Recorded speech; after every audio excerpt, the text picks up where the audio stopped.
In the morning at Liberty, the title of the sermon is The Power of Positive Parenting. Now, I know that tomorrow is the second Sunday of Advent, but not preaching Advent sermons on this particular Sunday, but rather talking about parents, because we're having the parent-child dedication of little Phoebe Fuller, and we're looking forward to this lovely little girl being presented before the Lord. The scripture passages for the power of positive parenting are found in the book of Deuteronomy, chapter number 6, and looking at verse number 4 and following. Hear these words. Hear, O Israel, the Lord our God is one. You shall love the Lord your God with all your heart, with all your soul, with all your strength. And these words which I command you, those words shall also be in your heart. You shall teach them diligently to your children.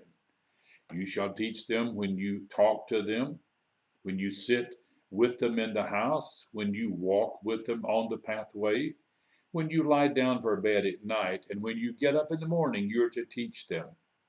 You're to bind them as a sign on your hand, and they shall be as a frontlet between your eyes.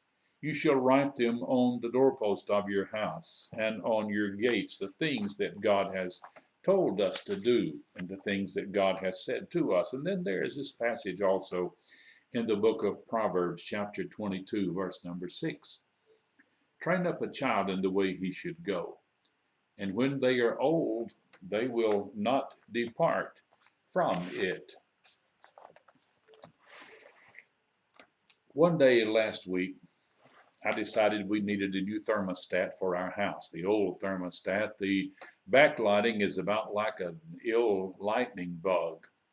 And what you see written inside the thermostat is about the size of mice type. You can barely read it. And so I thought, well, I'll put on a new thermostat. Went out to a big box store, got a thermostat, brought it back, unboxed it, looked at it, opened it. The first thing I saw was an instruction book, about 10 pages long, of instructions on how to install, use, set a thermostat. I thought, well, that's nice, but I don't think I want to do that. I boxed it back up and simply took it back and got my money back. The lady at the counter said, anything wrong with it? I said, no. And then she waited for me to say something else, but I have learned that when in doubt, just keep your mouth shut. I didn't say anything at all. And then she said, why are you returning it? And I said, it takes batteries, which it did. I don't want to fool with batteries. Okay. This will go back on your card. Went back on the card. But the main thing was that 10-page book of instructions about how to handle it.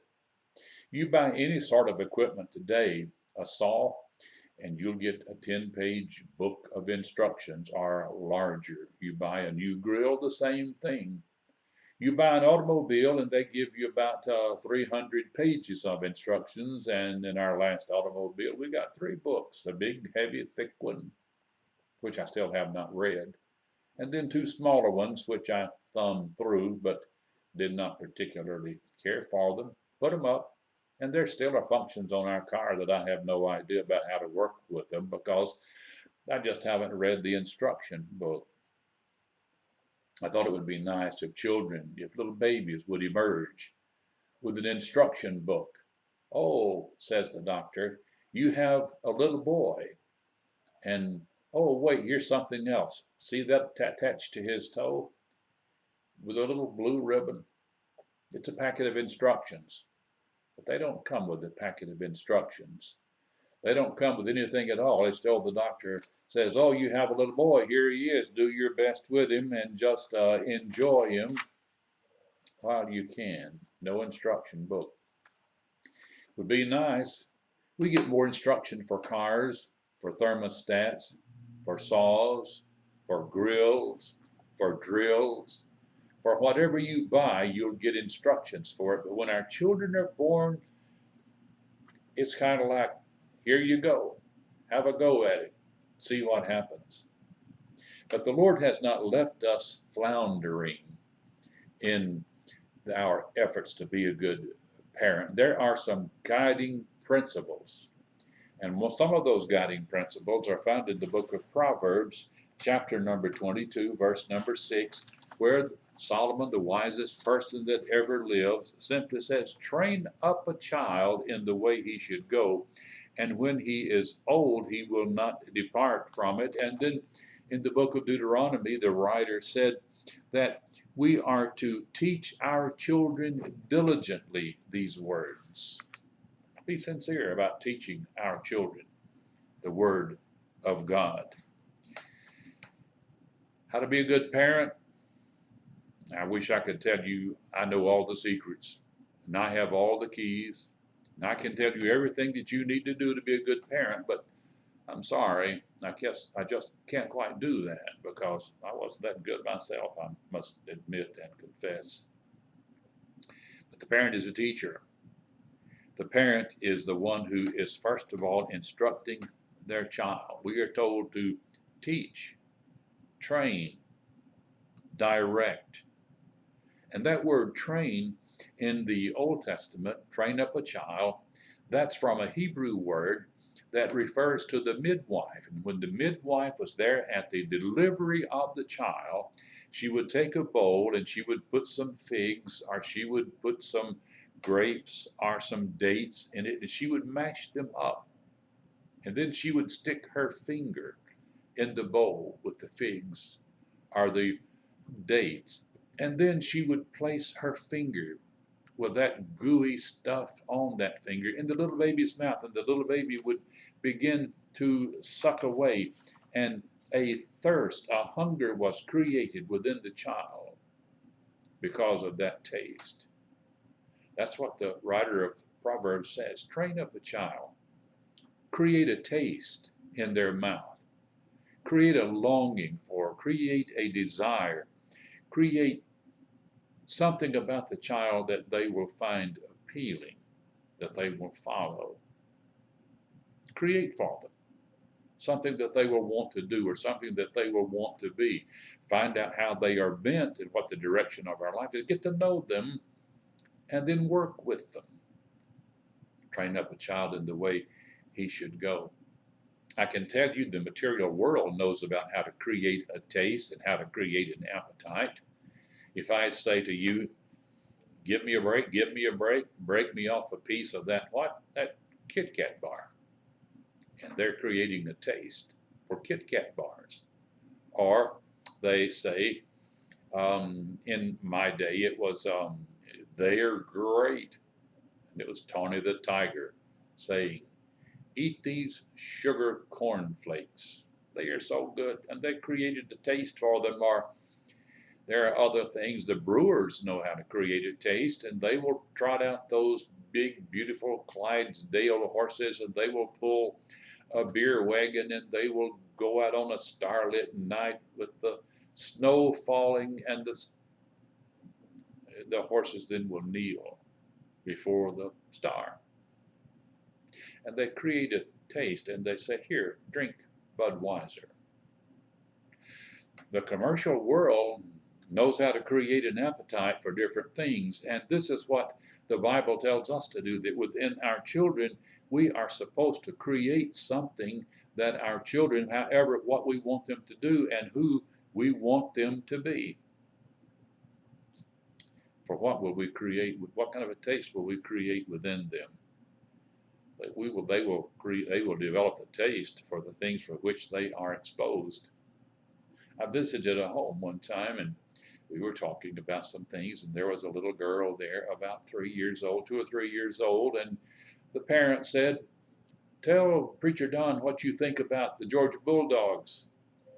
She told me what she thought about the Georgia Bulldogs, but I tell you, it was not words that I would share with you at this point. What do you want your child to do? You create an appetite for them. You create an atmosphere, and above all, you live before them, because you are the teacher. What do you want your child to be? What kind of a teenager? What kind of an adult do you want them to be? Do you want them to be familiar with the Lord, or does it really matter at all?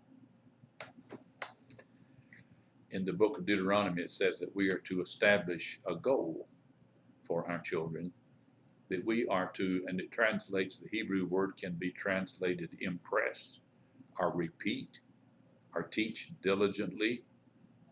Tell them over and over again. Teach repeatedly. Tell them over and over repeatedly about the Lord and about who He is. And they shall be in your heart, so says the writer. And they transfer from the heart of the parent to the heart of the child. If you want the child to be familiar with the gospel, we have to live of the gospel. It has to be in our heart. But you know, sometimes in spite of our best efforts, our children will stray from us. We try as hard as we know to do the right thing, to be the right thing, but we just miss the mark sometimes. I think about Dr. Billy Graham's children. You know, Franklin Graham, who today is a part of the Billy Graham Evangelistic Association, CEO of it, does a marvelous work throughout the world. But he strayed from the Lord. But to his credit, he came back. One of Billy Graham's daughters got up at his funeral, and she told in complimentary tones of her father how he had loved her and accepted her regardless, her father and her mother both. But she told how many times she had been married and the life that she had lived. Sometimes, in spite of our best efforts, we still will miss the mark with our children. 3 things, and then I'm going to be through with this outline. Remember, the presence of the parent is vital. Be there, moms and dads, be there as much as you possibly can, because the child needs someone upon whom they can rely and in whom they can trust, and someone to share with. Be there. Remember this too, that the power of the parent is so great, your words can either construct or destruct. You can say things to your children that they will never forget, that will cut them to the core, and that they will carry to their grave because mom said this or dad said that, and it hurt so deeply. And then remember that the presence and the power of the Lord is vital.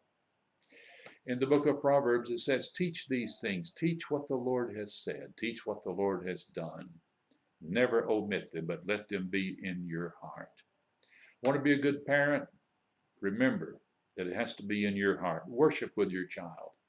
Pray with your child. Play with your child. Get to know your child. Talk with your child. And above all, live before them as a worthy example. You say, well, I missed the mark. Well, I tell you this, it's never too early to begin, but also it's never too late. Hope to see you tomorrow as we have our parent-child dedication for little Phoebe. Looking forward to this as we always do. God bless you, and thanks for watching this outline of tomorrow's sermon.